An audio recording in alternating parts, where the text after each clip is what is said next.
She used to roll her eyes every time her mother spoke. "You'll understand someday," her mom would say. That someday came, not with flowers or apologies, but with a heartbreak that taught her everything her mother tried to say. Her name was Maya. Ambitious, fierce. She had plans, big ones. And her mother's words always felt like chains. Be careful who you trust. Don't rush what's meant for you. Love isn't everything. But Maya didn't want careful, she wanted alive. So she moved out, chased her dreams, and promised herself she'd never live small.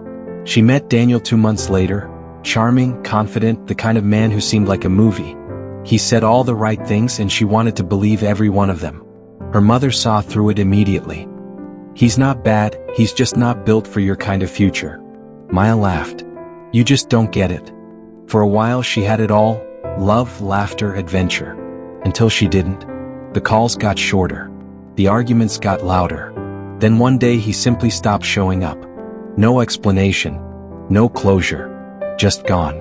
She sat in her apartment surrounded by everything she'd built, and realized none of it could fill the silence he left behind. So she called her mom. Not to talk. Just to hear her voice.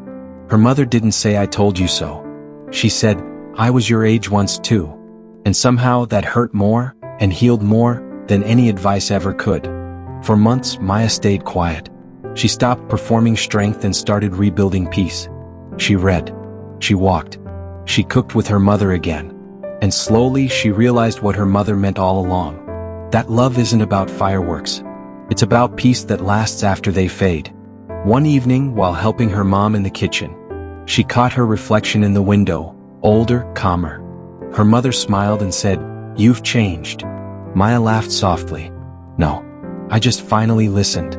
That night, she wrote in her journal, "I used to chase what looked right. Now I wait for what feels right." Maya learned that some wisdom only makes sense after pain. That the advice we resist the most is often the one we'll end up living by. Her mother wasn't trying to control her. She was trying to save her. And one day Maya would do the same for her daughter. She didn't need to say "you were right." Her peace said it for her.